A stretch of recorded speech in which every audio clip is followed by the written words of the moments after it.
بسم اللہ الرحمن الرحیم۔ الصلاۃ والسلام علیکہ یا رسول اللہ وعلی آلک و اصحابک یا حبیب اللہ۔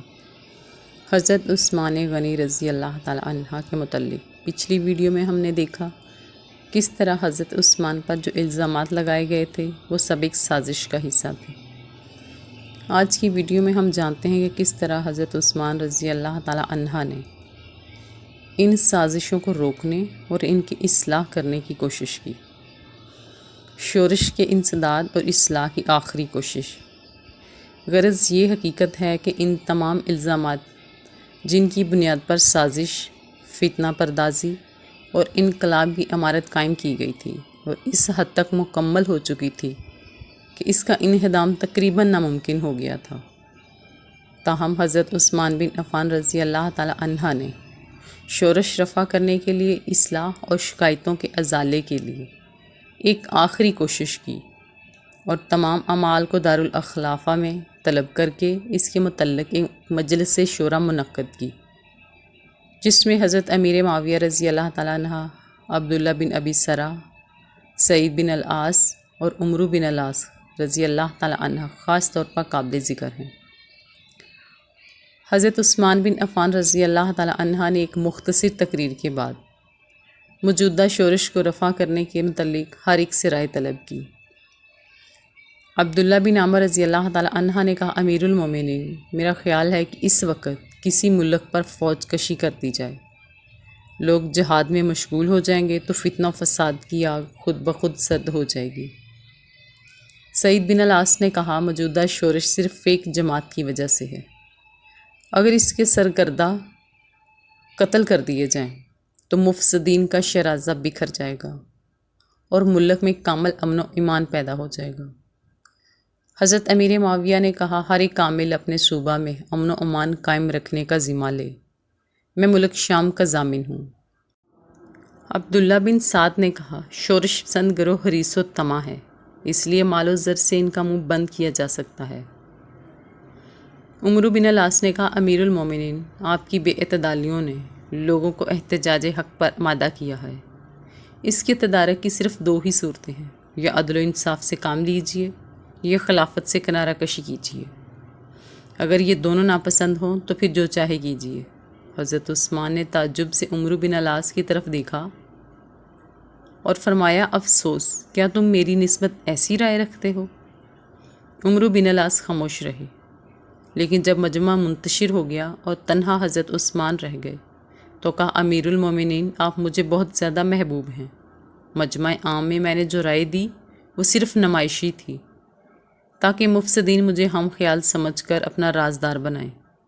اور اس طرح آپ کو ان کے خیر و شر سے مطلع کرتا رہوں۔ اگرچہ یہ عذر معقول اور دل نشیں نہ تھا، تاہم حضرت عثمان بن عفان خاموش ہو گئے۔ مجلس شورا کے ارکان نے اگرچہ اپنے اپنے خیال کے مطابق مفید آرائیں دیں، لیکن ان میں سے کسی رائے سے بھی اصل مرض کا ازالہ نہیں ہو سکتا تھا، اس لیے اصلاح ملک کا کوئی مکمل دستور العمل تیار نہ ہو سکا اور حضرت عثمان بن عفان رضی اللہ تعالیٰ عنہ نے تمام اعمال کو واپس کر دیا اور خود ایک مکمل اسکیم سوچنے میں مصروف ہو گئے۔ مفسدین کوفہ کی رضا جوئی۔ پہلے گزر چکا ہے کہ مفسدین کوفہ حضرت سعید بن العاص سے خاص بغض و عناد رکھتے تھے، چنانچہ جب وہ مجلس شورا میں شریک ہو گئے تو انہوں نے باہم عہد کیا کہ اب وہ ان کے کوفہ آنے میں بزور مزاحم ہوں گے۔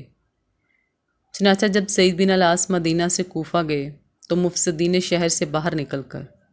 مقام جرہ میں مزاحمت کی اور سعید بن العاص کو مدینہ جانے پر مجبور کر دیا۔ حضرت عثمان بن عفان رضی اللہ تعالیٰ عنہ نے ان لوگوں کی خواہش کے مطابق سعید بن العاص کو معزول کر کے حضرت ابو موسیٰ اشعری رضی اللہ تعالیٰ عنہ کا تقرر کیا اور باغیوں کے پاس لکھ کر بھیجا کہ میں نے تمہاری خواہش کے مطابق تقرر کر دیا ہے اور آخر وقت تک تمہاری اصلاح میں جد و جہد کروں گا اور کسی وقت صبر کا دامن ہاتھ سے نہیں چھوڑوں گا۔ تحقیقات وفود۔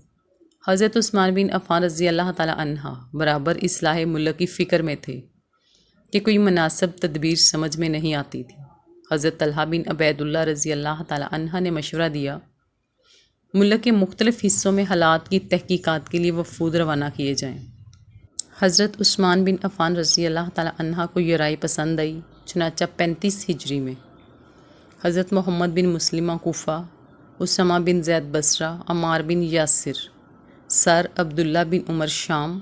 اور بعض دوسرے صحابہ دیگر صوبہ جات کی طرف تفتیش حال کے لیے روانہ کیے۔ نیز تمام ممالک میں گشتی اعلان جاری کر دیا کہ میں عموماً حج کے موقع پر تمام اعمال کو جمع کرتا ہوں اور جس عمل کے خلاف کوئی شکایت پیش کی جاتی ہے فوراً تحقیقات کر کے تدارک کرتا ہوں۔ لیکن باوجود اس کے معلوم ہوا ہے کہ بعض اعمال بے وجہ لوگوں کو مارتے ہیں، گالی دیتے ہیں اور دوسرے طریقے سے ظلم و تعدی کرتے ہیں۔ اس لیے یہ اعلان عام ہے کہ جس کو مجھ سے یا میرے کسی عامل سے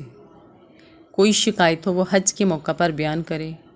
میں کامل تدارک کر کے ظالم سے مظلوم کا حق دلاؤں گا۔ انقلاب کی کوشش۔ ادھر دربار خلافت میں یہ اصلاحات کی تجویز پیش ہو رہی تھی،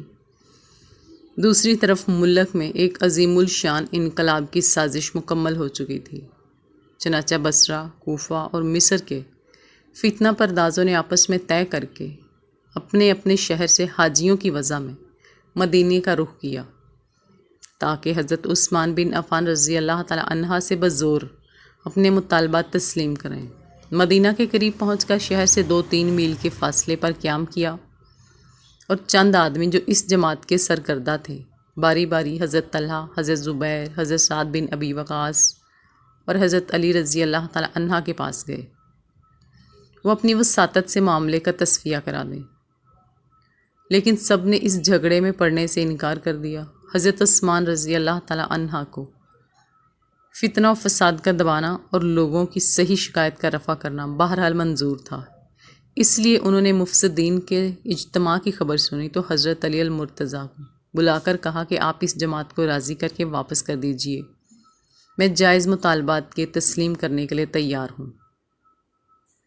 چنانچہ حضرت علی بن ابی طالب رضی اللہ تعالیٰ عنہ کی وساطت سے مفسدین واپس گئے۔ اس کے بعد حضرت عثمان بن عفان رضی اللہ تعالیٰ عنہ نے جمعہ کے روز مسجد میں خطبہ دیا اور تفصیل کے ساتھ اصلاحی اسکیم اور اپنے آئندہ طرز عمل کی توثیق کی۔ لوگ خوش ہوئے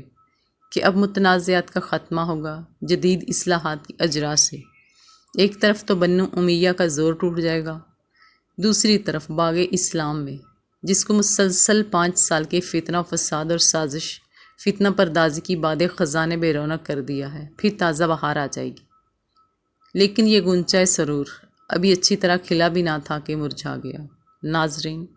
آپ سے گزارش ہے ویڈیو اچھی لگی ہو تو لائک کر دیں، چینل پر نیو ہے تو سبسکرائب کر دیں۔